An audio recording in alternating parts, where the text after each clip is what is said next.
ආයුබෝවන් සුබ සන්ධ්‍යාවක් වේවා සම්භාවනීය අමුත්තනි ඔබ සියලුම දෙනාට විද්‍යා හා තාක්ෂණ ශාස්ත්‍රයේ විශිෂ්ටයන් අගයීමේ ජාතික සම්මාන උළෙල 2014 සම්මාන ප්‍රදානෝත්සවය සඳහා ප්‍රධාන ආරාධිතයින් සැපැමිණි ශ්‍රී ලංකා ප්‍රජාතාන්ත්‍රික සමාජවාදී ජනරජයේ ගරු ජනාධිපති මෛත්‍රීපාල සිරිසේන මැතිතුමන් ප්‍රමුඛ ඔබ සියලුම දෙනා අප ඊටම ගෞරවයෙන් ආදරයෙන් පිළිගනු ලබනවා. රටක ආර්ථික සහ තිරසාර සංවර්ධනය සඳහා විද්‍යාව හා තාක්ෂණයෙන් සිදුවන සේවය අතිමහත්. ඒ සඳහා කැපවීමෙන් ක්‍රියා කරන විද්‍යාඥයන් සහ තාක්ෂණවේදීන් අගැයීමට ලක් කිරීම මෙම සම්මාන උළෙලේ මුඛ්‍ය පරමාර්ථය. ජාතික විද්‍යා පදනමේ පූර්වගාමියා වන ජාතික විද්‍යා සභාව මෙම කර්තව්‍යයට උර දුන්නේ 1982 වර්ෂයේ පටන්. මේ වන විට අප රටෙහි සමාජ ආර්ථික දියුණුවට විද්‍යාව සහ තාක්ෂණය උපයෝගී කොට උරදුන් විද්‍යාඥයන් තාක්ෂණවේදීන් සහ ව්‍යවසායකින් බොහෝ දෙනෙකු ජාතික සම්මානයෙන් පිදුම් ලබා ඇති බව මේ සම්මාන ප්‍රදානෝත්සවය ආරම්භ කිරීමට පෙර ආතුව අප සිහිපත් කරන්නට කැමැතියි. සභාව පිළිගනිමින් ඔබ සියලුම දෙනා ඇමතීමට අපගේ ගෞරවනීය ආරාධනය ගරු මහා මාර්ග උසස් අධ්‍යාපන සහ ආයෝජන ප්‍රවර්ධන අමාත්‍ය கபீர் ஹஷீம் மெத்துமணி ඔබතුමාට. இப்போது இங்கே வந்திருக்கின்ற அனைவரையும் வருக வருக என்று வரவேற்பு நிகழ்த்துவதற்காகவும் நிகழ்ச்சி அறிமுகப்படுத்துவதற்காகவும் நெடுஞ்சாலைகள் உயர் கல்வி முதலீட்டு ஊக்குவிப்பு அமைச்சர் மாண்புமிகு கபீர் ஹஷீம் அவர்களை அன்போடு அழைக்கின்றோம். ශ්‍රී ලංකා ප්‍රජාතන්ත්‍රවාදී ජනරජයේ අතිගරු ජනාධිපති මෛත්‍රීපාල සිරිසේන මැතිතුමනි, ජනාධිපතිතුමාගේ ලේකම්තුමනි, මහා මාර්ග ආයෝජන ප්‍රවර්ධන උසස් අධ්‍යාපන අමාත්‍යාංශයේ ලේකම්තුමනි, දයන්ත විජේසේකර මහාචාර්යතුමනි, එවැගේම ජාතික විද්‍යා පදනමේ සභාපති මහාචාර්ය සුමතිපාල මැතිතුමනි, අධ්‍යක්ෂක ජෙනරාල් තුමියනි, සම්භාවනීය අමුත්තනි, මිත්‍රවරුනි, මට තියෙන පිළිගැනීමේ කතාව දේශපාලඥයෙක් හැටියට පිළිගැනීම විතරක් කරලා නවතිනවා නම් අමාරුයි. ඒ නිසා මම වැඩි කාලයක් ගන්නෙ නෑ, විනාඩි 5ක් විතර අදහස් කීපයකුත් ඒ ඔබ සියලු දෙනා ඊටම ආදරෙන් අතිගරු ජනාධිපතිතුමා ප්‍රමුඛ සියලු දෙනාම ඊටම ආදරෙන් ගෞරවයෙන් පිළිගන්න අතර මේ ආයතනය අයිති අමාත්‍යාංශ අමාත්‍යවරයා හැටියට මම ඊටම කෙටියෙන් අදහස් දෙක තුනක් ප්‍රකාශ කරන්න කැමතියි. පළමු කොට ජාතික විද්‍යා පදනම ආරම්භ කරේ මා සිතන්නේ 1968 එදා ඩඩ්ලි සේනානායක අගමැතිතුමාගේ කාලේ MD ජයවර්ධන මැතිතුමා ප්‍රධාන පළවෙනි ඇමතිවරයා. විශේෂයෙන්ම අද මේ ජාතික විද්‍යා පදනමේ මේ සම්මාන උළෙල විශිෂ්ට උත්සවයක්. නමුත් මම ඒකේ විශිෂ්ටකම ගැන වැඩි කතා කරන්න යන්නේ නැහැ. ඒ වගේම ආයතනයේ ආරම්භය සහ ඒ විකාශය ගැන මම වැඩි කතා කරන්න යන්නෙත් නැහැ. ඒ වගේම ඒ ආයතනය අයිති වන ඇමතිවරයා හැටියටත් ඇමතිවරයා වශයෙන්මත් මම කතා කරන්න යන්නේ නැහැ. මා කතා කරන්න යන්නේ විශේෂයෙන්ම අතිගරු ජනාධිපතිතුමා වගේම සාමාන්‍යයෙන් ජනතාව සමග සිටින ග්‍රාමීය ජනතාව නියෝජනය කරන දේශපාලඥයෙක් හැටියට මේට සම්බන්ධ වෙන්නේ කොහොමද කියලා සහ මේක අපි දකින්නේ කොහොමද කියන එක කතා කරන්නයි මම විශේෂයෙන්ම බලාපොරොත්තු වෙන්නේ. ජනාධිපතිතුමනි, මේට්ලන්ඩ් පාරේ අපි යන්නේනකොට අපි දකිනවා මේ ජාතික විද්‍යා පදනම තියෙන ගොඩනැගිල්ල. ඒක බලනකොට සාමාන්‍ය රජයේ ආයතනයක ගොඩනැගිල්ලක් වගේ. වෙන විශේෂයක් පේන්නේ නැහැ. හැමදාම දකින එකක් වගේ තමයි පේන්නේ. නමුත් ඒක ඇතුළට ගියාම ඒක වෙනස්. මම හිතනවා මොකද ඒකේ බලනකොට ඒ ආයතනයේ විෂයපටය, අරමුණ, ඒ වගේම ක්‍රියාකාරකම් ඇත්ත වශයෙන්ම බලනකොට නිම කරන්න බැරි තරම් ඇති විශාල ලෝකයක් ඒක ඇතුලේ තියෙනවා. අපි වාගේ මහ පොළොවේ දේශපාලනය කරන දුහන යන අයට සමහරවිට තේරුම් ගන්න බැරි ලොකු වටිනාකමක් ඒක තුල තියෙනවා. එක පැත්තකින් සාගර පතලට කිමි දෙන ඒ වගේම ග්‍රහලෝකාගාරයට ගිහින් විශ්වය දිහා බලන්න පුළුවන් ඒ වගේම ඩයිනසෝර් යුගයකට අපිව ආපස්සට ගෙනියන ලෝකයක් ඒක තුල තියෙනවා. ඒක වැදගත්. ඒ පදනම ඒ ආයතනය ඒ වගේ විශාල වැඩ කොටසක් කරන ආයතනය. ඒකේ මූලික හේතුව දිහා බැලුවා නම් ඇයි එහෙම වෙන්නේ? කියන්නේ සියලු දේ මේ මහ පොළොව මූලික කරගෙන තියෙන එක වගේම මෙතනදී අපි දකින්නේ සියලු දෙයක්ම විද්‍යාව මුල් කොටගෙන තමයි සිදු වෙන්නේ එක පැත්තකින්. මම එහෙම කියන්න හේතුවක් තියෙනවා. දැන් අපි ඉගෙන ගන්න විෂයන් බැලුවම මම කිව්වේ ආර්ථික විද්‍යාව. දැන් සියලුම විෂයන් වල අන්තිම අකුරු තුන තියෙන විද්‍යාව. ආර්ථික විද්‍යාව, සමාජ විද්‍යාව, ශාස්ත්‍ර විද්‍යාව, කෘෂි විද්‍යාව. මේ විද්‍යාව කියන වචනයට ඇත්තටම ගැඹුරු අර්ථයක් තියෙනවා කියලා මම හිතනවා. ඔය සියලු විෂයන් පදනම් කරගත්ත ව්‍යාප්ත කිරීම සඳහා ලොකු වගකීමක් තියෙන මේ විෂයන් ඉදිරියට ගෙනියන්න ලොකු වගකීමක් පැවරෙන ආයතනයක් තමයි ජාතික විද්‍යා පදනම. ඒ නිසා තමයි මම කියන්නේ මේ උත්සවයත් විශිෂ්ටයි කියලා. මේක සාමාන්‍ය නෙවෙයි විශිෂ්ට උත්සවයක්. මේක ලොකු කාර්යභාරයක් මේක ඇතුලේ තියෙනවා. එළියෙන් පේන දේ නෙවෙයි ඇතුලෙන් තියෙන්නේ. සාමාන්‍යයෙන් ආයතනයක් හැටියට මේක ගොඩනගෙන්න පෙර තව ලංකාව තුල විශාල පිරිසක් හිටියම් මේකට දායක වුණාය.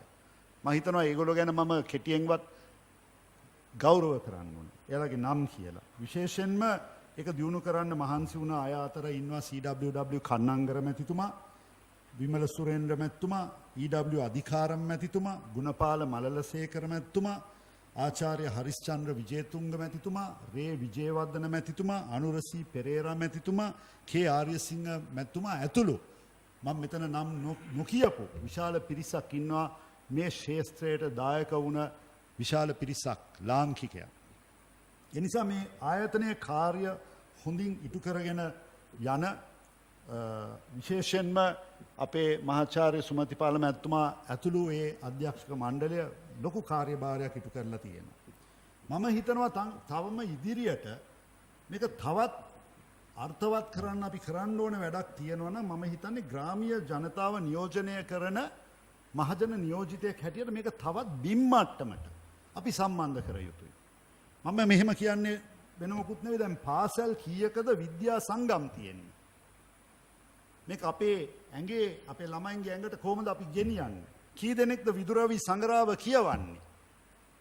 එතකොට ඒ කල්චර් එක ඒ සංස්කෘතිය අපි ඇති කරන්න අපි මේක තාමත් පහළට ගෙනියන්න ඕන කියලා මම හිතනවා. ගරු ජනාධිපතිතුමනි මම කැමති මගේ කතාව වෙන පැත්තකට නැමුරු කරන්න.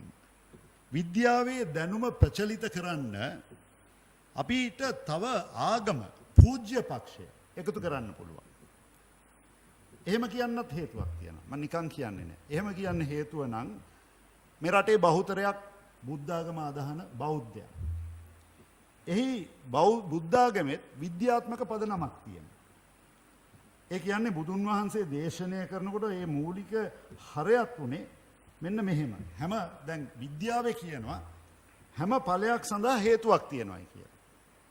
cause and effect. හැම ඵලයකට හේතුවක් තියෙනවා. එහෙමනම් බුද්ධාගම බුදුන් වහන්සේ දේශනා කරනකොට මූලික හරය ඒක උනේ. මොකද අපි බැලුවම හේතුඵල වාදය.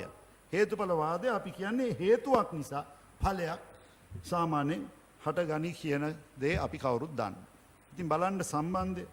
දැන් ඒකෙන් තවමත් එකක් තියෙන්නේ කවුරුත් දන්නවා කාලාම සූත්‍රය අහලා ඇති බෞද්ධයෝ විශේෂයෙන්ම කාලාම සූත්‍රයේ යන්නේ බුදුහාමුදුරුවෝ දවසක් කාලාම කියන ගමට ගියා. ඒ ගමට ගියාම ඒ ගමේ ගම්මුන් බුදු රජාණන් වහන්සේත් එක්ක කතා කරලා එයාලගේ ගැටලු ගැන කියලා කියන මේ සාමාන්‍යයෙන් ප්‍රශ්නයක් ඇති වුණාම ඒ ප්‍රශ්නේ අපි කාගෙන්ද අහන්නේ? කාටද කියන්නේ? උපදෙස් ගන්නෙ කොහොමද? ඒකට පිළිගන්නේ කොහොමද අපි? කියලා බුදු රජාණන් වහන්සේගෙන් අහනවා ගම්මුන්. එතකොට බුදුරජාණන් වහන්සේ මෙහෙම දේශනා කරනවා ඒක අහනකොට. කාලමයනි මේක හිතට ගන්න. යම් කිසි කාරණයකදී තමන්ගේ නෑයෙක්වත් හිතවතෙක්වත් අසල්වැසියෙක්වත් වගේ කිසිම කෙනෙක් කියන දේවල් හරියටම හරි කියලා පිළිගන්න එපා. තමාට හිතුණු පමණින් පිළිගන්නවත් එපා.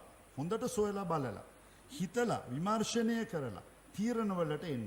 එහෙම ගන්න අවසාන තීරණයක් හරියටම හරිම ඒක කියලා හිතාගෙන ඉන්නත් එපා. ඒකත් වෙනස් වෙන්න පුළුවන්. ඒ කියන්නේ බලන්න විද්‍යාත්මකව නිගමනවලට එන ක්‍රමයක් මේකමනේ. ඉතින් බලන්න ආගමයි විද්‍යාවයි අතර තියෙන මනස් සම්බන්ධය. ඒ නිසා මේක අපි පුංචි දෙයක් කියලා හිතුවට මේක විශාල වටිනාකමක් තියෙන ආයතනයක්. අපේ රටට, අපේ පුරවැසියන්ට, අපේ සංවර්ධනය සඳහා අපි විශාල අවධානයක් යොමු කරන්න ඕන විෂයක් කියන එක විශේෂයෙන්ම මතක් කරලා අපේ මහාචාර්ය සුමතිපාල මැතිතුමා ඇතුළු ඒ කාර්ය මණ්ඩලයට මගේ ස්තුතිය පුද කරන්න ඕන මේ වගේ වැදගත් ආයතනයක් හරියට ක්‍රියාත්මක කරමින් අද මේ වගේ වැදගත් පිරිසක් ගෙනල්ලා තමන්ගේ ඒ වටිනාකම අගය කරන ඒ සම්මාන උළෙලය සංවිධානය කිරීම ඇත්තටම මේක අගය කිරීමක් කියන එක මම මතක් කරමින් ඔබ සියලු දෙනාම ආදරයෙන් පිළිගනිමින් මගේ වචන ස්වල්පය අවසන් කරනවා. ස්තුතියි.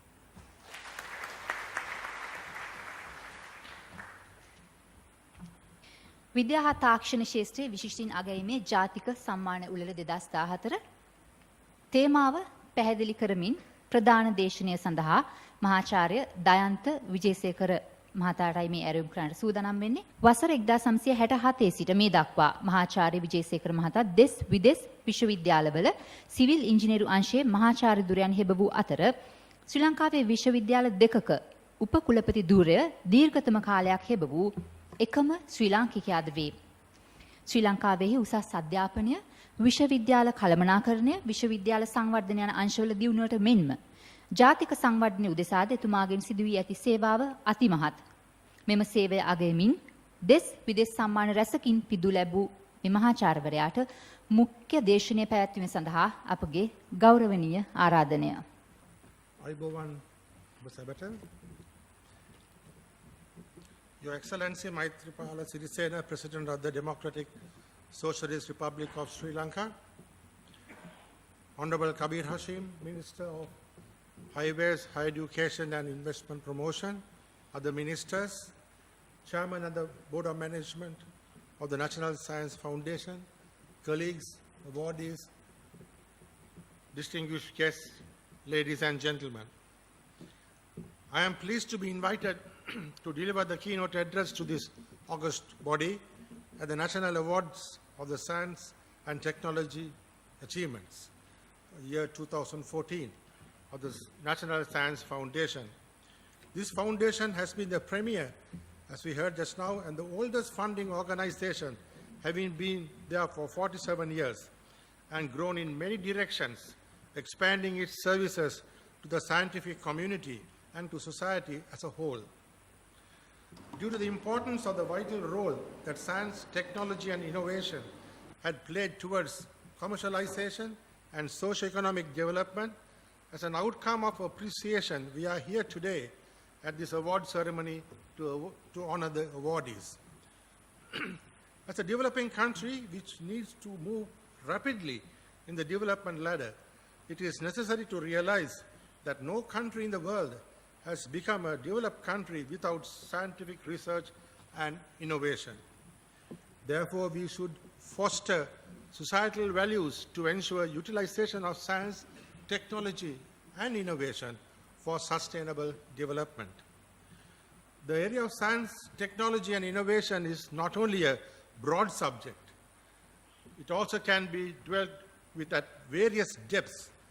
At this stage, I wish to dwell on the backgrounds of science and technology very briefly and the modern developments. Science, which is derived from the Latin word scientia, meaning knowledge, is a systematic enterprise that builds and organizes knowledge in the form of testable explanations and predictions. In the 17th and 18th centuries, scientists increasingly sought to formulate knowledge in terms of laws of nature. This is an era which can be considered as one of the unprecedented and of dynamic global change. The world economy effectively in the midst of significant rebalancing between East and West knowledge, together with creativity, imagination, innovation, relevance, and entrepreneurship, being of prime importance to all nations, governments, organizations, communities, and people everywhere. Your Excellency, perhaps for this reason, that there was a separate Ministry of Technology and Research which had several discussions with stakeholders and developed a national research framework that identified thrust areas for development. Sri Lanka, being a developing country, will undoubtedly require dedicated support from the government to continue to build and retain this STI capacity. I understand that according to National Science Foundation indicators, there are about 5,200 research and development scientists. That is about 250 per million population, with only about 1,350 holding PhD degrees and trained to undertake independent research. The limitation of funds for research contributes to brain drain of local scientists and technologists, perhaps as one of the major problems in the country.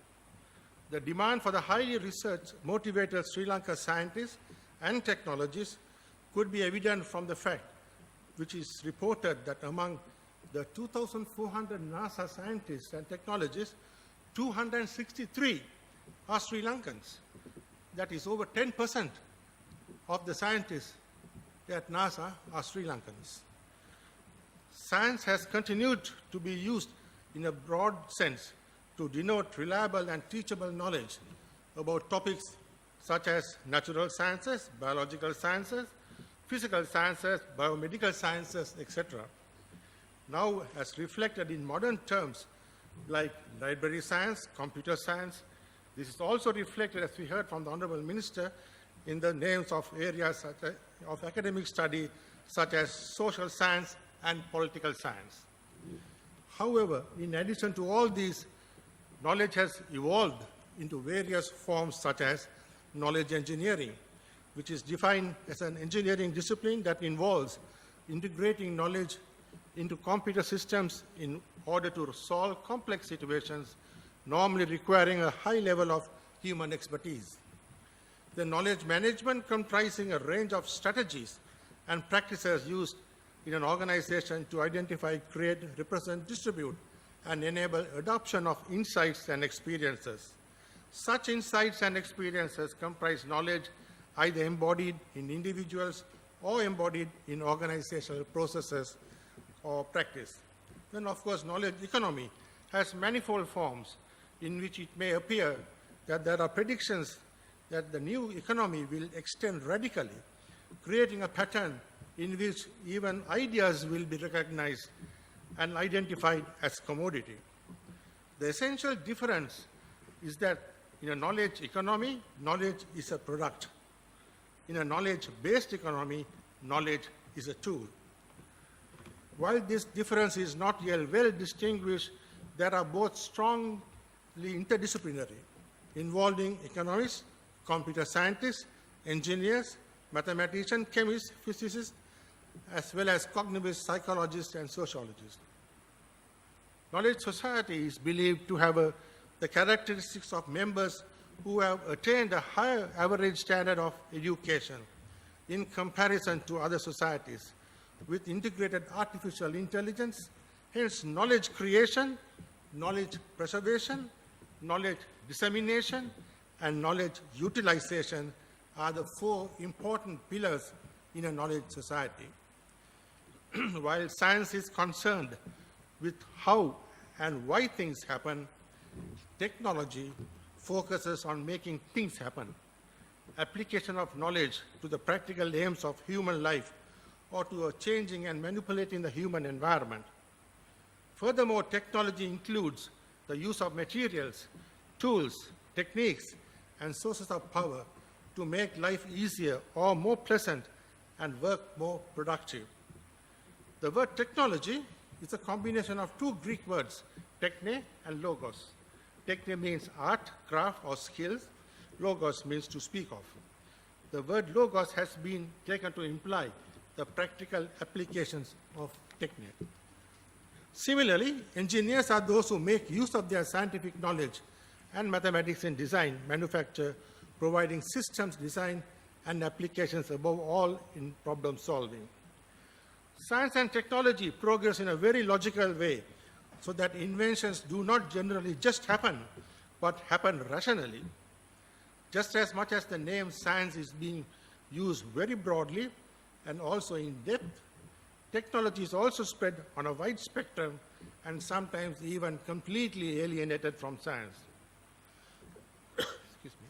While the traditional form of technology covers mainly industrial technology, which would entail civil, electrical, mechanical, automobile, agricultural, etc., in the modern technological scenario, it embraces areas such as mechatronics, nanotechnology, biotechnology, highlighting the fact that certain areas such as communication technology and information technology have merged to become ICT, information communication technology. While specialized areas are being developed and focused, there are other areas referred to as technology which have emerged, such as education technology and training technology. Generally, in the field of tertiary education internationally, the term technology has made its mark by leading tertiary education institute being Massachusetts Institute of Technology, MIT in US, Asian Institute of Technology, AIT in Asia, and the Indian Institutes of Technology, IITs in India. In this context, Your Excellency, it is with disappointment that I wish to report that the latest GC A-level stream in Sri Lanka, that is the technology stream, was deliberated at the National Education Commission for over 2 years from year 2009 among wide array of stakeholders from the academia and industry, and was conveyed to the Ministry of Education for implementation as from 2011. As it was accepted by several science and technology faculties in Sri Lanka universities and other technological institutes as an implementable, practical proposal. The launch was made by 3 former ministers on January 22, 2013, but within 3 weeks, on February 12, 2013, the entire proposal was changed, and unfortunately reports indicate that the stream is struggling to survive. I have brought this to the notice of the Honorable Prime Minister and the Honorable Minister of Education before the students who had many hopes and aspirations to pursue technology get stranded. Your Excellency and Honorable Minister, the continuation of this stream should be reviewed before it is too late and students turn away from technology. In closing, I wish to refer to the recent visit of Dr. Abdul Kalam, former President of India, to Sri Lanka, when he referred in one of his addresses to convergence of systems such as systems design, systems integration, and system management, along with convergence of science and technologies which are reciprocating, and a new trend is emerging in the 21st century knowledge society where there would be 4-dimensional model of bio, nano, info, and eco-base. He also stated that in the 21st century, the vision would be to prepare citizens of the future with a global outlook and be capable of serving his or her nation or nation of his or her choice. He went on to say that science and technology and public policy be interrelated for mutual benefit and ushering in humankind's development. This link has to be solidly built in tertiary education. Since good teachers can be found in any part of the world, the tertiary education systems have to bring in this resource through innovative content generation in virtual classrooms. To have technological linkages among tertiary education institutes to be pursued vigorously using cost-effective virtual classrooms. To maintain cost-effective continuing education possibilities which are essential for citizens to be in tune with time, and to ensure tertiary education would lead to sustainable development of the nation. He also finalized by saying that the world population is increasing and resources are dwindling. A mindset has to be developed for conserving and sharing the resources, and look for new research for abundant resources. This calls for a noble spirit as well as a research spirit. In summary, the 21st century tertiary education should develop enlightened citizens for a knowledge society, for peace and prosperity of nations and the world. The 21st century university has to be the incubator of world knowledge powerhouse. Finally, let me congratulate and encourage the award winners, thank those who supported them in their research and development, and express my appreciation to the NSF for the invitation extended to me to express my humble ideas in the presence of the key decision makers of the country involved in the continuation of national development. Thank you.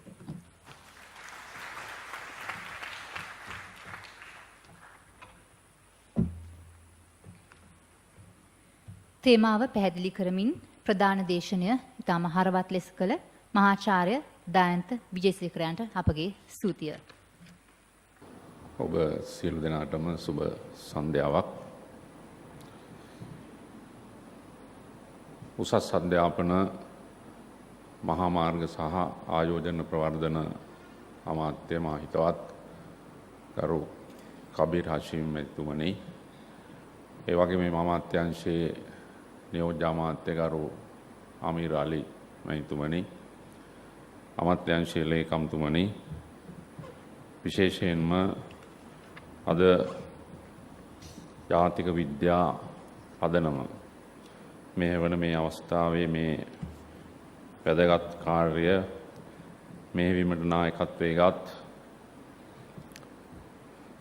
මහාචාර්ය ජයන්ත විජේසේකර මහතුමා, මහාචාර්ය WL Sumathipala මහතුමනි, ජාතික විද්‍යා පදනමේ සභාපතිතුමනි, ඒ වගේම ජනාධිපති ලේකම් P.B.. අබේකෝම් මහතුමා, අධ්‍යක්ෂකවරයා ජාතික විද්‍යා පදනමේ සුමිත්‍රා පෙරේරා මැතිණිය ඇතුළු සහභාගී වන සම්මානලාභීන් සහ ආරාධිත ඔබ සියලු දෙනාගෙන් අවසරයි. විද්‍යා හා තාක්ෂණ ශාස්ත්‍රයේ විශිෂ්ටයින්ට සම්මාන පිරිනැමීමේ මේ වැදගත් උළෙල විශේෂයෙන්ම අද ඔබ සමගම එක්වන්නට ලැබීම පිළිබඳව මම වඩාත්ම සතුටු වෙනවා. වාර්ෂිකව පවත්වන මෙම උළෙල මම ජනාධිපතිවරයා වශයෙන් නව පත්වීම ලැබීමෙන් පසුව සහභාගී වන පළවෙනි අවස්ථාව. ඒ නිසා ජාතික විද්‍යා පදනමටත් සම්මානලාභීන්ටත් මීට අනුග්‍රහය දක්වන සියලු දෙනාටත් ජාතික විද්‍යා පදනමේ සියලු සමාජිකින්ට සහ ක්‍රියාකාරීන්ටත් මගේ ගෞරවනීය ස්තුතිය මම පුද කරනවා. විද්‍යාඥයින්, තාක්ෂණවේදීන් මෙවැනි ඇගයීමට ලක් කරමින් සම්මාන උළෙලක් පැවැත්වීම තුළ එක් පැත්තකින් ඒ අදාළ විශේෂ ක්ෂේත්‍රයට විශිෂ්ට වූ පුද්ගලයාට ඔහු ඇගයීමට ලක් කරමින් ඔහුට ගරු කරමින් සම්මාන ප්‍රදානය කිරීම තුළ ඔහු තව තවත් එම විශේෂ ක්ෂේත්‍රයට ශක්තිමත් වෙනවා. ඒ සඳහා ඔහු උනන්දු වෙනවා. ඒ සඳහා ඔහුගේ කැපවීම සහ අධිෂ්ඨානශීලීභාවය තව තවත් වර්ධනය වෙනවා. තවත් පැත්තකින් මේ ක්ෂේත්‍රයට අදාළ අනෙකුත් සමාජිකයින් මේ සම්මානලාභීන්ගේ දක්ෂතාවයන් සහ හැකියාවන් දැකීම තුළ ඔවුන් සම්මානලාභීන් බවට පත්වන්නට ඔවුන් තුළ අධිෂ්ඨානශීලී භාවයක් වඩාත් ඒ පිළිබඳව අරමුණක් ඇති වෙනවා. ඒ තුළ විශිෂ්ටයින්ගේ තරඟකාරීත්වයක් ඇති වෙනවා. ඒ තරඟකාරීත්වය අපි ගත්තොත් අපේ රටට පමණක් නොවේ. එය මුළු මහත් මානව සමාජය සඳහා විද්‍යාඥයින්ගේ, තාක්ෂණවේදීන්ගේ දැනුම, උගත්කම, අත්දැකීම, ප්‍රබුද්ධභාවය, බුද්ධිය මේ සියල්ල තුල තමයි මුළු මහත් මානව සමාජයේ පැවැත්ම සහ අනාගතය රඳා පවතින. අපි වැනි සංවර්ධනය වෙමින් පවතින රටකට ඔබ වැනි පිරිසගේ සේවය ඉතාමත්ම අත්‍යවශ්‍ය වූ වගේම විශිෂ්ට වූ සේවාවක් ලබන්නේ.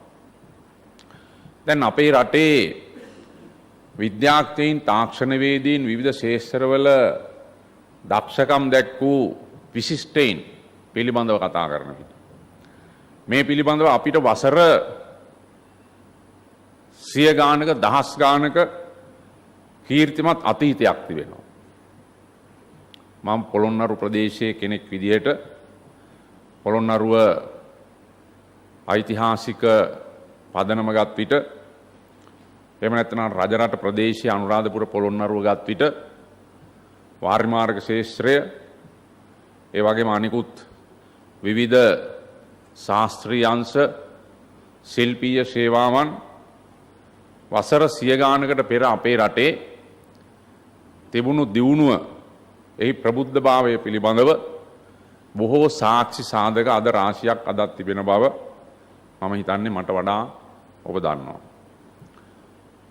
තවමත් ලෝකයේ විද්‍යාඥයින්ට ඉංජිනේරුවරුන්ට සොයා ගැනීමට නොහැකි වූ විස්මිත වාර්ය මාර්ග ඥානයන් ශිල්පීය ක්‍රමයන් ඉංජිනේරු ශිල්පය අනුරාධපුර පොළොන්නරු යුගයේ තිබූ බව තාමත් සාක්ෂි පවතින බව ඔබ දන්නවා. ඒ නිසා ශ්‍රී ලාංකිකයාගේ දක්ෂතාවය අපිට ආඩම්බර වෙන්න පුළුවන් අද දවසේ වගේම මීට වසර 100 ගණනකට එහා ගත් විටත් ලෝකේ ඊටාම ප්‍රබුද්ධ ජාතියක් විදියට පෙන්눔 කරලා දිවෙනවා. සමහර විට අපි පිට රටවල් වල ගියාම විදේශයන්හි ගියාම කෞතුකාගාර නොයෙකුත් ප්‍රදර්ශන විවිධ අංශවල තිබෙන නොයෙකුත් විශේෂ අවස්ථාවල් වලට අපි සහභාගී වන විට අපි දකිනවා ශ්‍රී ලාංකිකයින්ගේ අද සිටින අයගේ දක්ෂකම් වගේම මීට පෙර සිටි අයගේ දක්ෂකම්. එහෙමනම් අපිට ආඩම්බර වෙන්න පුළුවන් ජාතියක් විදිහට ප්‍රෞಢ ජාතියක් විදිහට විද්‍යාඥයින් තාක්ෂණවේදීන් ඉංජිනේරුවරුන් පිළිබඳව ප්‍රබුද්ධ ඉතිහාසය ගෞරවනීය ඉතිහාසය සම්භාවනීය ඉතිහාසය අපේ රටේ කියවෙන්නේ අද පමණක් නොවේ. ඒක මුළු මහත් ශ්‍රී ලාංකික ජනතාවටම ගෞරවයක්. අද නව තාක්ෂණයේ සමග නව ලෝකයේ වාණිජ්‍ය සමාජය තුල වාණිජ්‍ය සමාජයට එක් වූ නව සංස්කෘතීන් සමග අපි දන්නවා බොහෝ වෙනස්කම් පරිවර්තනයන් සිද්ධ වෙනවා. අපිට නව තාක්ෂණය ඒ වගේම වාණිජ්‍ය සමාජය යහපත් දේ වගේම අයහපත් දේ පිළිබඳව එන සංස්කෘතික ධාරාවන් ඇතැම් විට ප්‍රබලයි අභියෝගාත්මකයි.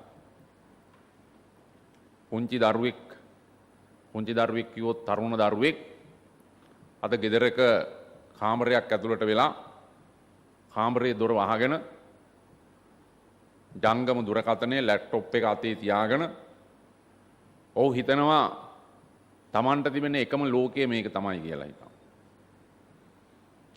Tamanගේ අම්මා තාත්තට වැඩිය තරුණ ළමයි ගේ ඇතුලේ කාමරයේ දොර වහගෙන ලැප්ටොප් එකට ජංගම දුරකථනයට ආදරය කරනවා. සමහර විට අම්මා තාත්තා ඉන්නවද කියලා බලන්නේ නැහැ ගෙදර. නමුත් මොබයිල් ෆෝන් එක නැති වුණොත් ලැප්ටොප් එක නැති වුණොත් ගෙදර යුද්ධයක්. ඔවුන් හිතනවා ඔවුන්ගේ මුළු ලෝකයේ පැවැත්ම අනාගතයේ සියලු දේ තිබෙන්නේ මේ තාක්ෂණික මේ මෙවලමේ මේ පෙට්ටිය ඇතුලේ කියලා හිතනවා. මම හිතන්නේ දරුවෝ ඉන්න දෙමව්පියෝ විදිහට ඔබ අප හැම කෙනෙක්ම දන්නවා මේ තුල අද සමාජයේ විශේෂයෙන්ම දෙමව්පියෝ දරුවන්ගේ අනාගතය පිළිබඳව මොනතරම් අභියෝගාත්මක ප්‍රශ්න වලට මුහුණ දෙනවද කියන කාරණාව. මේ තාක්ෂණය විද්‍යාව මේ සියල්ලත් එක්ක අපි ලබන යහපත් දේ වගේම එහි තිබෙන අයහපත් පැත්ත පිළිබඳව අපි කොතෙක් දුරට අධ්‍යයනය කරනවාද ඒවා නිවැරදි කර ගැනීමට උත්සාහ කරනවාද කියන කාරණය මම හිතන්නේ මම මෙන්ම දේශපාලඥයෙක් විදිහට ඔබ විද්‍යාඥයෙක් විදිහට ඔබේ හෘද සාක්ෂිය තුලත් ඔබ විමසිය යුතු කාරණයක් කියලා මම විශ්වාස කරනවා. අද අපේ රටේ සංවර්ධනය පිළිබඳව විශේෂයෙන්ම අවධානය යොමු කිරීමේදී පාරිසරික විපර්යාසයන් කාලගුණික සහ දේශගුණික විපර්යාසයන් මේ තත්ත්වයන් සැලකිල්ලට ගත් විට අපේ රටේ ඔබේ සේවාව තුළ අපි මුහුණ දෙන ගැටලු සහ ප්‍රශ්නවලදී නායෑම් ඒ වගේම ගම් වතුර තාත් පැත්තකින් නියගය රටේ සාමාන්‍ය පොදු මහජනතාව බරපතල විදියට මුහුණ දෙන ප්‍රශ්න මේ ස්වාභාවික විපත්ති වලින් විපර්යාස වලින් පීඩාවට පත් වෙන්නේ කවුද? කිසිම තැනක හැකියාව ඇති ධනවත් පවුලක් යමක් කළ හැකි පිරිසක් මම දකින්නේ කිසි දවසක එවැනි විපත්තියකින් ප්‍රශ්න වලට මුහුණ දීලා තියෙනවායි කියලා. එයින් බරපතල ලෙස පීඩාවට පත් වෙන්නේ ඊටාම දුගී දුප්පත් ජනතාව. නායම් ගත්තොත් අපේ රටේ පහුගිය අවුරුදු ගණනාවක නායම් වලට ලකුණේ කවුද? ගිය අවුරුද්දේ ජීවිත ගණනාවක් විනාශ වුණා. අධික ගම් වතුරෙන් මහා ජල ගැලීම් වලින් විපතටපත් වෙන්නේ කවුද? බරපතල නියඟයන් නැති වුණාම ජලය නොමැතිව විපතටපත් වෙන්නේ කවුද? මේ සියල්ලට මුහුණ දෙන්නේ දැඩි පීඩාවක් සමග තමන්ගේ ජීවිතත් පරිත්‍යාග කරලා රටේ ජීවත් වන අසරණ දුගී දුප්පත් පොදු මහ ජනතාව. අපි අතීතයට ඇඟිල්ල දික් කිරීම හෝ වගකිය යුත්තන්ට ඇඟිල්ල දික් කිරීම නොව අපිටම අපේ ඇඟිල්ල දික් කරගත යුතු වෙනවා. මේ තිබෙන තත්ත්වයන්ට විද්‍යාඥයින්ගේ තාක්ෂණවේදීන්ගේ විශේෂඥවේදීන්ගේ දේශපාලඥයින්ගේ වගකීම සහ යුතුයකම කොතෙක් දුරට ඉෂ්ට වෙලා තිබෙනවද කියන කාරණාව සැලකිල්ලට ගත්තා. හැබැයි එවැනි දේවල් ඇති වුණාම හැම වෙලේම නරක නාමය ලැබෙන්නේ දේශපාලඥයින්ට. තියෙන ආණ්ඩුවට. මම දැක්කා ගිය අවුරුද්දෙත් නායම් වලදී විශේෂයෙන්ම බදුල්ල දිස්ත්‍රික්කයේ ඇති වෙච්ච තත්ත්වයන් වලදී මේ සම්බන්ධයෙන් අවධානය යොමු කරු විශේෂඥයින් කියලා තිබුණා. මම දැක්ක මාධ්‍ය තුල මෙවැනි තත්ත්වයන් අපි රජයට වාර්තා කළා, නිර්දේශ කළා. නමුත් ඒවට අවශ්‍ය පියවර ගත්තේ නැහැ කියලා හිතා. දේශපාලඥයා කරන ඔහු තුල තිබෙන අඩුපාඩු සහ වැරදි නිවැරදි කරලා දේශපාලඥයා යහමඟ යැවීමේ ඔහුට අවශ්‍ය මඟ පෙන්වීම එය විද්‍යාඥයින් සතුයි, විශේෂඥයින් සතුයි, තාක්ෂණවේදීන් සතුයි. එක් විශේෂ ක්ෂේත්‍ර තුල ප්‍රවීණත්වයක් ලබන ප්‍රබුද්ධ මානවවාදීන් විදියට එය ඔබ සතුයි. දේශපාලඥයෙක් කියලා කියන්නේ දේශපාලඥයෙක්. රටක නායකයෙක් වුණාම සියලු අංශවල විශේෂඥ දැනුම දේශපාලඥයින්ට නැහැ. ඔහුට දේශපාලන දැනුම තිබෙනවා. ඕම කලාතුරකින් දේශපාලඥයෝ ඉන්නවා යම් විශේෂ ක්ෂේත්‍ර වලටත් විශිෂ්ටව ප්‍රවීණයෝ. සමහරට වෛද්‍ය විද්‍යාව පිළිබඳව නැත්නම් තාක්ෂණ ඉංජිනේරු මේ අංශ සම්බන්ධයෙන්. නමුත් දේශපාලඥයාට සෑම විටම උපදෙස් දීම මඟ පෙන්වීම කළ යුත්තේ ඒ අදාළ ශේෂ්ත්‍රවල සිටින ප්‍රවීණයින් සහ විශිෂ්ටයින්. මම විශේෂයෙන් අපේ රටේ ස්වාභාවික විපත්ති කාලගුණික සහ දේශගුණික විපර්යාසයන් මේ තුල ජනතාව ඇති වන පීඩාකාරී තත්ත්වයන් පිළිබඳව මතක් කළේ අපි සෑම කෙනෙකුගේම වගකීම හරියට ඉෂ්ට කරලා තියෙන කාරණාව අප විසින්ම අපේ හදවතින්ම ඇසිය යුතු නිසා. අවසානයේ දුක් විඳින්නේ අසරණ ජනතාවයි.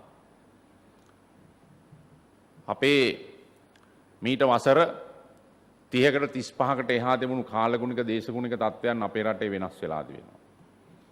මම මේක දකින්නේ විද්‍යාඥයෙක් විදිහට නෙවෙයි මම දකින්නේ පොළොන්නරුව ප්‍රදේශයේ ගම්බද ගමේ හැදිච්ච මීට අවුරුදු 35කට 40කට එහා පොළොන්නරුවේ මම අත්විඳපු කාලගුණය සහ දේශගුණයයි අද තත්ත්වයයි සැලකිල්ලට ගත්තාම. අපි කුඩා කාලේ අගෝස්තු මාසේ ඇඟේ ඇඳුමක් ඇඳගෙන ඉන්න බෑ. හැබැයි අද අගෝස්තු මාසේ පොළොන්නරුවේ හොඳට වහිනවා. දැන් අපේ කෘෂිකාර්මික නිෂ්පාදනය සඳහා අවශ්‍ය වෙනස් වීම් පරිවර්තනය මේ තුල අපි සිද්ධ කරලා තිබෙනවා. අපි පහුගිය අවුරුදු ගාණක් ගත්තොත් සමීක්ෂණ ගත්තොත් ගම් වතුර සහ නියඟය පිළිබඳව පසුගිය අවුරුදු ගානම වියලි කලාපයේ බරපතල ප්‍රශ්න වලට මුහුණ දීලා තියෙනවා. ගම් වතුර හෝ නියඟය. නියඟය හෝ ගම් වතුර. දැන් මේ කාලගුණික සහ දේශගුණ විපර්යාස වලට තුල ප්‍රතිඵලය වෙන්නේ දුගීභාවයේ රටේ වැඩිවීම. දුප්පත්කම වැඩිවීම. ගොවියාගේ නිෂ්පාදනයේ විනාශ වීම. අස්වැන්න විනාශ වීම. ආර්ථිකයේ කඩා හැලීම ගොවි ජනතාවගේ. එහෙමනම් දැන් පසුගිය දශක කීපය ගත්තහම මීට දශක 5කට පෙරයි අදයි අපේ රටේ කාලගුණික සහ දේශගුණික තත්ත්වයන් වල වෙනසක් වෙලා තිබෙනවා නම් ඒ තත්වයට කෘෂිකාර්මික නිෂ්පාදනයට ගොවියා හුරු කිරීම සඳහා අවශ්‍ය උපදෙස් ඒ අංශභාර විශේෂඥයින් අදාළ අංශවලට දීලා තිබෙනවා. කෘෂිකර්ම දෙපාර්තමේන්තුවෙන් වාරි මාර්ග වෙන්න පුළුවන්, ඉංජිනේරු වෙන්න පුළුවන්, පරිසර විශේෂඥයින් වෙන්න පුළුවන්. ඒ සියලු අංශවලින් මේ වගකීම ඉෂ්ට වෙලා තිබෙනවා. ඒ නිසා මම විශේෂයෙන්ම ඔබට මේ කාරණාව මතක් කළේ අපි සෑම කෙනෙක්ම මේ පිළිබඳව අපි රටක් විදිහට දියුණු වෙන විට සංවර්ධනය කරා යන විට අපිට තිබෙනා වූ අභියෝග තේරුම් ගැනීම අවශ්‍යයි වගේම ඊට මුහුණ දීම මේ අභියෝග වලට ලක්වන්නේ දුගී දුප්පත් අසරණ ජනතාව නිසා මේ සෑම අංශයක්ම ජාතික ආර්ථික ශක්තිමත් වීම රටේ ජනතාවගේ දුගීභාවය තුරන් වීම දෛනික ජීවිතය හිරිහැරයක් කරදරයක් නැතුව සාමාන්‍ය පොදු ජනතාවට ජීවත් වීමට තිබෙන පරිසරය ගොඩනැගීම මේ කියන කරුණු ඔබ අප සියල්ලටම අයිතියි. විද්‍යාඥයින්ට විශේෂඥයින්ට තාක්ෂණවේදීන්ට දේශපාලකයින්ට සියලු දෙනාට මේ කාර්යය අයිතියි. ඒ නිසා මේ පිළිබඳව මම ඔබේ අවධානය යොමු කරනවා. මම අර පුටුවේ වාඩි වෙලා ඉන්නකොට එහා පැත්තේ ඉන්න අබේකෝම් මහත්තයා අතන තියෙන කොලයක් පෙන්නලා මගෙන් ඇහුවා ඒ කොලේ අරන් යනවද කතා කරන්න කියලා හිටන්. ඒකේ ලියලා නම් තිබුණේ මේවා නෙවෙයි. මම එතෙන්ට ඇවිල්ලා ඒක බැලුවේ. නමුත් මම කල්පනා කරුවා මෙතෙන්ට ආවම පොළොන්නරුවේ පැත්තේ ගමේ ගොඩේ හැදිච්ච කෙනෙක් විදිහට මම ඔබ සමග කතා කළ යුත්තේ මේ කාරණා කියලා හිතා. ඉතින් ඒ නිසා විශේෂයෙන්ම අද විද්‍යා හා තාක්ෂණ ශාස්ත්‍රයේ විශේෂඥයින් නැගීමේ ජාතික සම්මාන උළෙලට සහභාගී පිළිබඳව නැවත මම සතුටු වෙනවා වගේම ඔබ සියලු දෙනාට ඒ සම්මානලාභීන්ට අපේ ගෞරවය හිමි කරනවා. අපේ ප්‍රණාමය අපි හිමි කරනවා. ඒ නිසා ඔබේ දක්ෂතාවයන් හැකියාවන් ඒ නිර්මාණශීලීභාවය දැනුම බුද්ධිය සහ අත්දැකීම් මුළු මහත් ජාතියේ සංවර්ධනය සඳහා මුළු මහත් මානව සමාජයේ ගමන් මඟ ප්‍රවර්ධනය කිරීම සඳහා සියලු ආකාරයෙන්ම තව තවත් ලබා දීමට ඔබට සියලු ආකාරයේ ධෛර්ය ශක්තිය වාසනාව ලැබේවායි කියලා මම සුබ පතනවා ආශිර්වාද කරනවා. අද මේ කාර්ය සංවිධානය කිරීමේදී විශේෂයෙන්ම මහාමාර්ග ආයෝජන ප්‍රවර්ධන උසස් අධ්‍යාපන අමාත්‍යකරු කබීර් හෂිම් මහත්මයා සහ එතුමාගේ අමාත්‍යාංශයේ ලේකම් ඇතුළු ඒ කාර්ය මණ්ඩලත් ඒ වගේම ජාතික විද්‍යා පදනමේ සභාපතිතුමා අධ්‍යක්ෂකතුමිය ඇතුළු ඒ කාර්ය මණ්ඩලත් ඒ වගේම ජනාධිපති ලේකම් අබේකෝම් මහත්මයා ඇතුළු කාර්ය මණ්ඩල සියලු දෙනා ඒ දැක් වූ සහයෝගය සම්බන්ධයෙන්ුත් ආරාධිත ඔබටත් සම්මානලාභී ඔබ සෑම කෙනෙකුටමත් මගේ ගෞරවනීය ස්තුති පුද කරමින් ඔබෙන් සමුගන්නවා. ස්තුතියි. සම්මාන ප්‍රදානය කිරීමේ අපි මෙලෙස ආරම්භ කරන්නේ. පර්යේෂණාගාර කටයුතු සඳහා උපයෝගී කරගන්නා සතුන් භාවිතය සඳහා විකල්ප ක්‍රමවේදයන් හඳුන්වා දීම සහ ලංකාවේ ක්‍රියාකාරී සංවිධානයක් පිහිටුවීමට පුරෝගාමී මෙහෙවරක් ඉටු කිරීම වෙනුවෙන් ප්‍රධාන ජාතික මට්ටමේ මූලාරම්භයන් සඳහා විද්‍යාව සහ තාක්ෂණයේ විශිෂ්ට දායකත්වය යන කාණ්ඩ යටතේ කුසලතා සහතිකෙන් පිදුම් ලබන්නේ කොළඹ විද්‍යාපීඨයේ මහාචාර්ය මංගලා ගුණතිලක මහත්මිය.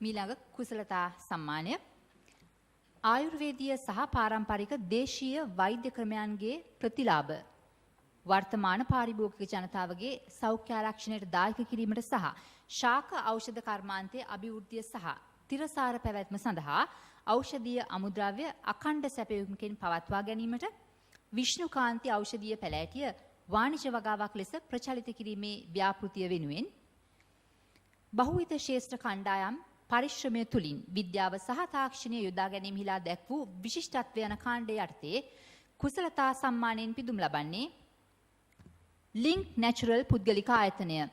එම සම්මාන සහතිකය ලබා ගැනීමට එම ආයතනයේ තරංග පෙරේරා මහතාට සහ SPK කොළොන්නගේ මහතාටයි අප ආරාධනා කරන්නේ.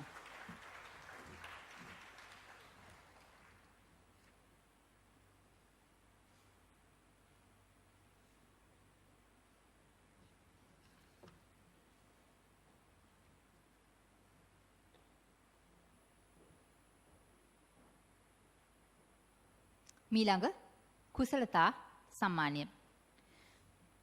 ශ්‍රී ලංකාවේ වියලි කලාපයේ ඉතා වියලි වූ ප්‍රදේශයක නව පූර්ණ උද්භිද උද්‍යානයක් ඉදිකිරීමේ සාර්ථක එන්තුවේ අධ්‍යක්ෂ ජෙනරාල් ආචාර්ය DHP පෙරමුණුගම මහතාට සහ සුමිත් ඒකනායක මහතාටයි අපගේ ආරාධනය.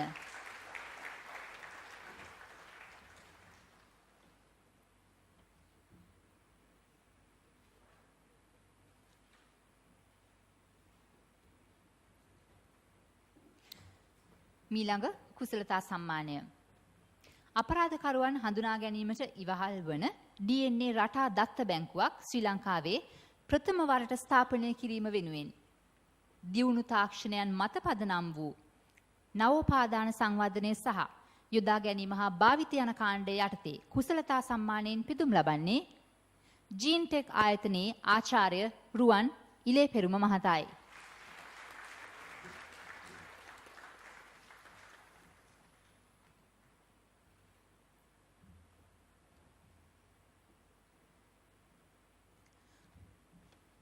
සම්භාවනීය අමුත්තනි අවසන් කුසලතා සම්මානයටයි අප දැන් ඉඩ කරගන්නේ.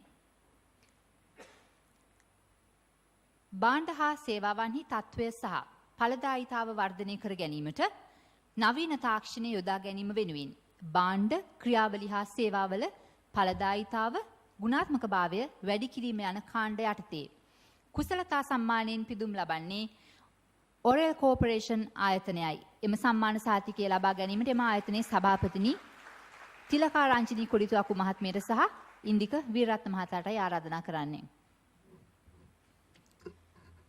කුසලතා සම්මාන ප්‍රදානය කිරීම සඳහා සහභාගී වුණු ගරු මහා මාර්ග උසස් අධ්‍යාපන සහ ආයෝජන ප්‍රවර්ධන අමාත්‍ය කබීර් හෂිම් මැතිතුමන්ට අපගේ ස්තුතිය.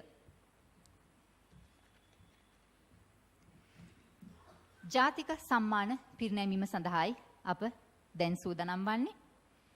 අයදුම්කරුවන් 137 දෙනෙකු අතරින් ජාතික සම්මානින් පුද ලැබීමට සමත් වූ අයදුම්කරුවන්ට එම සම්මාන පිරිනැමීමට අපගේ ගෞරවනීය ආරාධනය ශ්‍රී ලංකා ප්‍රජාතාන්ත්‍රික සමාජවාදී ජනරජයේ ගරු ජනාධිපති මෛත්‍රීපාල සිරිසේන මැතිතුමනි ඔබතුමන්ට.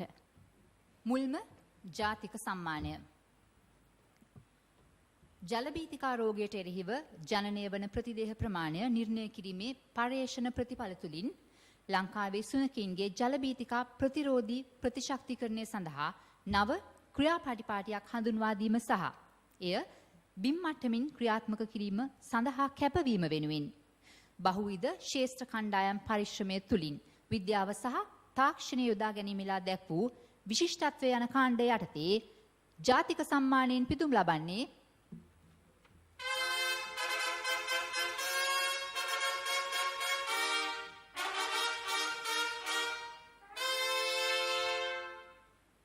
කොළඹ වෛද්‍ය පීඨයේ මහාචාර්ය මංගලා ගුණතිලක මහත්මිය, ආචාර්ය රුවිනි පිමුරගේ මහත්මිය, ආචාර්ය ඔමාලා විමලරත්නමිය, ආචාර්ය අයින්ඩරාල් බාලසූරිය මහතා සහ KADN පෙරේරා මිය.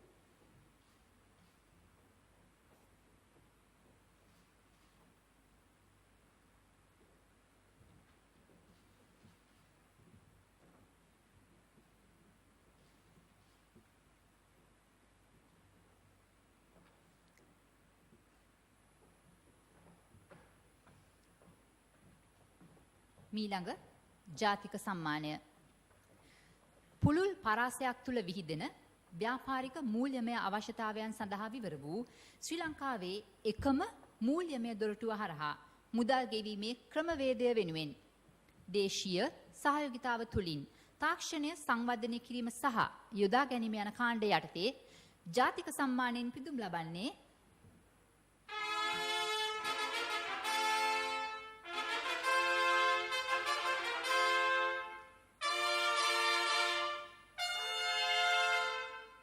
සම්පත් බැංකුව එම සම්මාන සහතිකය ලබා ගැනීමට අපගේ ආරාධනය සම්පත් බැංකුවේ කළමනාකාර අධ්‍යක්ෂ අරවින්ද පෙරේරා මහතාට සහ තොරතුරු තාක්ෂණාංශයේ අංශාධිපති අජිත් සල්ගාදු මහතාට.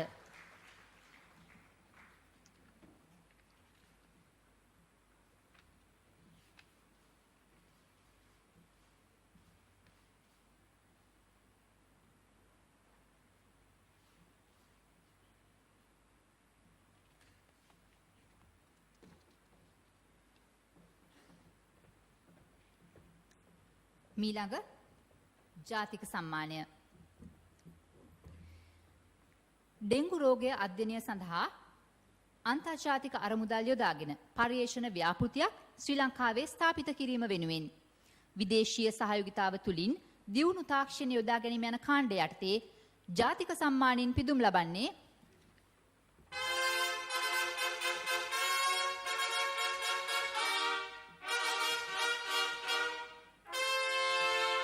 ජීන්ටෙක් ආයතනයේ ආචාර්ය අරුණ දර්ශන්ද සිල්වා මහතා.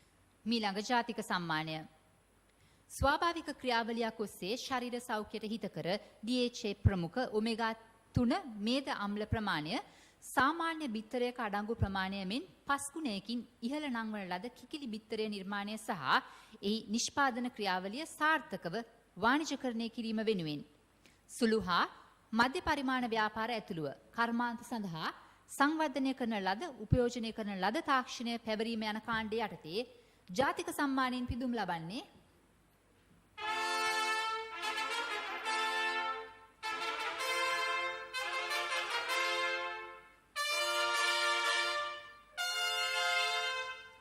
කාර්මික තාක්ෂණ ආයතනයේ SSK මැදගේ මහතා WUD මේදිස් මහතා GDSK රාජපක්ෂ මෙනිවිය RAP පෙරේරා මහතා සහ ආචාර්ය Y සුල්තාන් බාවා මෙනිවිය RAP පෙරේරා මහතා සහ ආචාර්ය Y සුල්තාන් බාවා මහත්මිය ශ්‍රී ලංකාවේ නොමැති බැවින් අදාළ සහතිකපත් ලබා ගැනීමට SSK මැදගේ මහතාට ඇරයුම් කරනවා.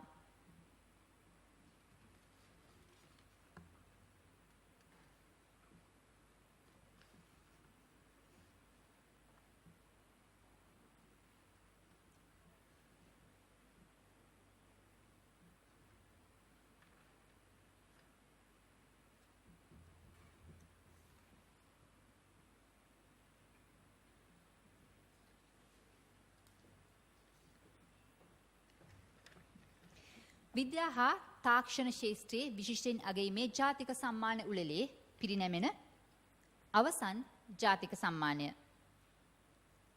තොරතුරු තාක්ෂණය භාවිතා කර රෝගී සත්කාර සේවා සහ ක්‍රියාවලියන්හි ඵලදායීතාව හා ගුණාත්මක භාවය වර්ධනය කිරීම වෙනුවෙන් භාණ්ඩ ක්‍රියාවලි හා සේවාවල ඵලදායීතාව ගුණාත්මක භාවය වැඩි දියුණු කිරීම යන කාණ්ඩ යටතේ ජාතික සම්මානයෙන් පිදුම් ලබන්නේ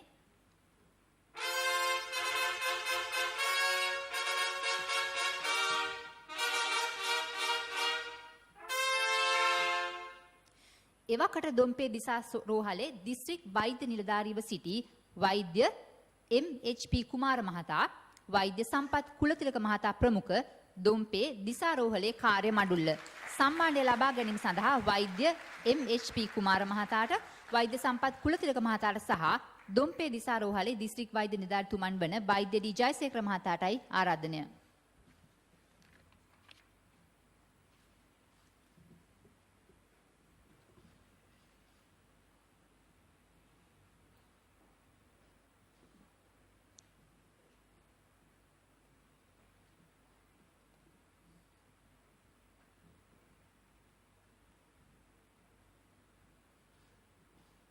ජාතික සම්මාන ප්‍රදානය කිරීමට සහභාගී වූ ගරු ජනාධිපති මෛත්‍රීපාල සිරිසේන මැතිතුන් ප්‍රමුඛ සියලුම සම්භාවනීය අමුත්තන්ට අපගේ කෘතවේදීත්වය.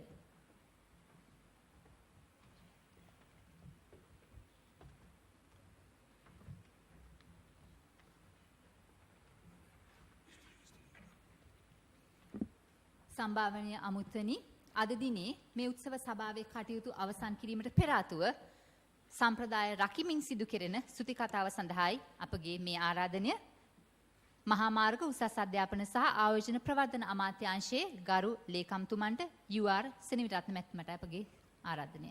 ඊටම සුබ සන්ධ්‍යාවක් වේවා. අතිගරු ජනාධිපතිතුමනි, ගරු අමාත්‍ය කබීර් හෂිම් මැතිතුමනි, ගරු නියෝජ්‍ය අමාත්‍යතුමනි, ආරාධිත සම්භාවනීය දේශනයේ පැවැත් වූ මහාචාර්ය ජයන්ත විජේසේකර මැතිතුමනි, ජාතික විද්‍යා පදනමේ සභාපති සුමිත්පාල මැතිතුමනි, ආරාධිත සම්භාවනීය අමුත්තනි, සම්මානලාභී නෝනාවලි මහත්වරුනි, මම හිතන්නේ ජාතික සංවර්ධනය සඳහා බෙහෙවින්ම වටිනා දායකත්වයක් සලසන විද්‍යාව, තාක්ෂණය සහ නවෝත්පාදයන් වෙනුවෙන් විශිෂ්ට දායකත්වයක් සැලසූ විශිෂ්ට පුද්ගලයන් ඇඟීම සඳහා ජාතික විද්‍යා සභාව වර්ෂ දෙකකට වතාවක් පැවැත්වෙන මෙම ජාතික මහෝත්සවය සඳහා අපගේ ගෞරවනීය ආරාධනය පිළිගෙන මෙහි පැමිණි අතිගරු ජනාධිපතිතුමා විශේෂයෙන් අප සියලු දෙනාගේම සම්භාවනීය ස්තුතියට මේ අවස්ථාවේදී පාත්‍ර වෙනවා. ඔබතුමා මෙවැනි විශිෂ්ටයන් ඇඟීම පමණක් නෙවෙයි අනාගතයේ මෙවැනි කාර්යභාරයන් සඳහා දායක වන විද්‍යාඥයන් ඇතුළු සියලු දෙනාම දිරිගැන්වීම සඳහා ඔබතුමාගේ මෙම සම්මානනීය සහභාගීත්වය විශේෂයෙන්ම දිරිගැන්වෙන කාරණයක්. ඒ වගේම අද දින මෙම උත්සවයේදී අප සියලු දෙනාගේම විශේෂයෙන් විද්‍යාඥයන්ගේ, පරිපාලකයන්ගේ සහ අනිකුත් සියලු දෙනාගේම අවධානය යොමු කළ යුතු ශ්‍රේෂ්ඨ ගණනාවක් පිළිබඳව ඔබතුමා අදහස් යොමු කරමින් ඉතා වටිනා දේශනයක් පැවැත්වීම වෙනුවෙනුත් ඔබතුමාට අප සියලු දෙනාගේම ගෞරවනීය ස්තුතිය මේ අවස්ථාවේදී පෙරනමන්නට කැමැතියි. විශේෂයෙන් මෙම වටිනා අවස්ථාව සඳහා සම්මානීය පණිවිඩයක් අපිට ලබා දෙමින් ඒ වගේම මෙම කටයුත්ත අගය කරමින් ගරු අග්‍රාමාත්‍ය රනිල් වික්‍රමසිංහ මැතිතුමා දැක්වූ දායකත්වය ජාතික විද්‍යා සභාවෙත් අප සියලු දෙනාගේ ගෞරවනීය ස්තුතියට මේ අවස්ථාවේදී පාත්‍ර වෙනවා. එමෙන්ම මෙම කටයුත්ත ඉතා විශිෂ්ට ලෙස සංවිධානය කර ගැනීම සඳහා ජනාධිපති කාර්යාලයේ වෙනුවෙන් ජනාධිපති ලේකම් අබේකෝන් මැතිතුමා, ඒ වගේම ජනාධිපති පුද්ගලික ලේකම් පාලිත පැල්පොළ මැතිතුමා ඇතුළු ජනාධිපති කාර්යාලයේ සියලුම නිලධාරීන් දැක් වූ සහයෝගය පිළිබඳව ජාතික විද්‍යා සභාවෙත් අමාත්‍යාංශයේත් අපගේ ගෞරවනීය ස්තුතිය මේ අවස්ථාවේදී පිරිනැමීමට කැමැතියි. ඒ වගේම මෙම වටිනා අවස්ථාවට ඇරයුම් ලබා මෙහි පැමිණ ඉතාමත්ම වටිනා දේශනයක් පවත්වමින් අප සියලු දෙනාගේම අවධානය යොමු කළ මහාචාර්ය ජයන්ත විජේසේකර මැතිතුමාට ජාතික විද්‍යා සභාව වෙනුවෙන්, ඒ වගේම අමාත්‍යාංශය වෙනුවෙන්, ඒ වගේම අද දින සහභාගී වූ සියලු දෙනා වෙනුවෙන් අපගේ ගෞරවනීය ස්තුතිය මේ අවස්ථාවේදී පුද කරනවා. විශේෂයෙන් මෙවැනි වැදගත් භාරදූර කර්තව්‍යයක් ඉටු කර ගැනීමේදී මම හිතන්නේ මෙවැනි විශිෂ්ටයෙන් තෝරා ගැනීම ඉතා පහසු කාර්යයක් නොවේ.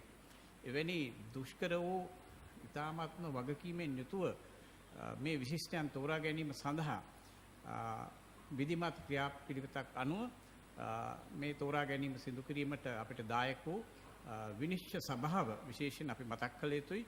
එතුමන්ලා විශාල වෙහෙසක්ගෙන මේ කර්තව්‍ය ඉටු කරමින් ඉතාමත්ම වටිනා පුද්ගලයන් හඳුනාගෙන ඔවුන් විශිෂ්ටත්වයට ඇඟීමට භාජනය කිරීම සඳහා තෝරා දීම පිළිබඳව ඒ ගරු විනිශ්චය සභාවට ජාතික විද්‍යා සභාව වෙනුවෙන් අමාත්‍යාංශ වෙනුවෙන් අපගේ ගෞරවනීය ස්තුතිය මේ අවස්ථාවේදී පුද කරන්න කැමැතියි. ඒ වගේම මෙම වැදගත් අවස්ථාවේදී අපගේ ආරාධනය පිළිගෙන මේ අවස්ථාවට සහභාගී වුණ තානාපති කාර්යාලය නියෝජනය කරමින් පැමිණි සියලුම රාජ්‍ය දූත නිලධාරී සියලු දෙනාටමත් අපගේ ගෞරවනීය ස්තුතිය පුද කිරීමට කැමැතියි. විශේෂයෙන් මෙවැනි ජාතික වැදගත්කමක් යුත් වැඩපිළිවෙලක් රටට වටිනා දායාදයන් හිමිකර දීමට කැප වුණු විද්‍යාඥයන්, තාක්ෂණවේදීන්, ඒ වගේම නව උත්පාදනයන් සොයාගනිමින් තමන්ගේ ශ්‍රමය, ඥානය, ඒ වගේම සියලුම දේ කැප කරමින් මේ විශිෂ්ට ජාතික සංවර්ධනයට බෙහෙවින් විවහල් වන මේ දායකත්වය ලබා දීමට යොමු අද විශිෂ්ටත්වයට පත්වී ඇඟීම් සම්මානනීය ඇඟීමට ලක්වුණ මේ පිරිස, සම්මානලාභී පිරිසට විශේෂයෙන් අපගේ ගෞරවනීය ස්තුතිය, ඒ වගේම උපහාරය විශේෂයෙන් අපි පුද කරන්න කැමැති. ඔවුන් ජාතිය වෙනුවෙන් ඒ කළ විශිෂ්ට සේවය අමරණීයයි. ඒ වගේම ඒ රටේ අනාගතය වෙනුවෙන් මේ සඳහා දිරිගැන්වෙන අනිත් අනාගත විද්‍යාඥයන්ට, ඒ වගේම තාක්ෂණ වේදීන්ට මේ තාමත්ම ආදර්ශයක් ඔබ විසින් සපයා දී තිබෙන බව විශේෂයෙන් මතක් කරමින් ඔවුන්ට ජාතික විද්‍යා සභාවේ, ඒ වගේම අමාත්‍යාංශයේ, ඒ වගේම මේ රටේ පුරවැසියන් සියලු දෙනා වෙනුවෙන් ඔබ සියලු දෙනාටම ස්තුතිය, ගෞරවය මේ අවස්ථාවේදී පුද කරන්න කැමැතියි. ඒ වගේම මෙම වැදගත් වැඩසටහන අද දින මේ සම්මාන උළෙල සංවිධානය කිරීමේදී ජාතික විද්‍යා සභාවේ ගරු සභාපතිතුමා ප්‍රමුඛ කාර්ය මණ්ඩලය, ඒ වගේම නන්නායුරින් සහාය දැක්වූ ඒ ජාතික විද්‍යා සභාවේ සියලුම නිලධාරීන්ට අමාත්‍යාංශය වෙනුවෙන් මම විශේෂයෙන් ස්තුතිවන්ත වෙන්න අවශ්‍යයි. ඒ වගේම උන්ට ඒ ගෞරවනීය ලෙස ස්තුති කිරීමට කැමැතියි.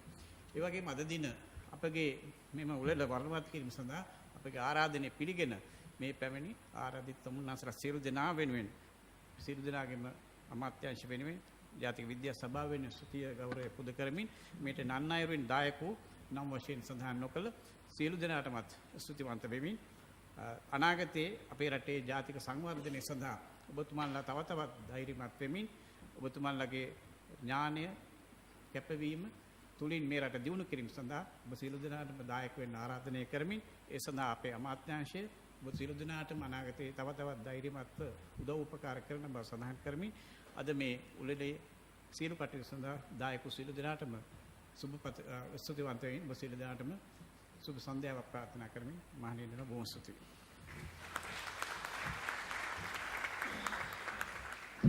අමාත්‍යාංශ ගරු ලේකම් UR සෙනරත්න මහතාට අපගේ ස්තුතිය. ගරු ජනාධිපතිතුමනි, විද්‍යා හා තාක්ෂණ ක්ෂේත්‍රයේ විශිෂ්ටයෙන් අගීමේ ජාතික සම්මාන උළෙලේ සමාප්ති සටහන මෙලෙස ඔබ හමුවේ තබන්නට මම කැමැතියි. ගරු ජනාධිපතිතුමනි, අපේ රටේ අපට තරමක් දුරට ආගන්තුක වුණු උත්තරීතර නිදහසක යහපාලන සංස්කෘතියක සුවඳ අපට අත්විඳින්නට ලැබුණේ ඔබතුමන් නිසා. ඒ ගැන කෘතවේදීව ප්‍රණාම පෙරදරිව සිහිපත් කරන අතර වාරේ ඔබතුමන්ගේ කතාවෙන්ම වදන් දෙකක් නැවත වතාවක් සිහි කැඳවන්නට අවසර ඉල්ලනවා. සම්භාවනීය අමුත්තනි, සෞර්ධ හිතවතුනි, රටට ආදරය කරන ප්‍රබුද්ධ මානවවාදීන් විදියට ඔබ අප නිරත මේ විවිධ එකිනෙකට වෙනස් ශේෂ්ත්‍රවල අපේ හෘද සාක්ෂියට එකඟව කළ හැකි උපරිම සේවාව කරන්නට, රටේ දියුණුවට අපට හැකි උපරිම අයුරෙන් දායක වන්නට ඔබට අපට සියලුම දෙනාට ශක්තිය, ධෛර්ය ලැබේවා කියන ප්‍රාර්ථනාවෙන් අප සමුගන්නේ. මෙලෙසම විශිෂ්ටයින්ගේ සම්මාන උළෙලක නැවත හමු වේවා කියන ප්‍රාර්ථනාවෙන්.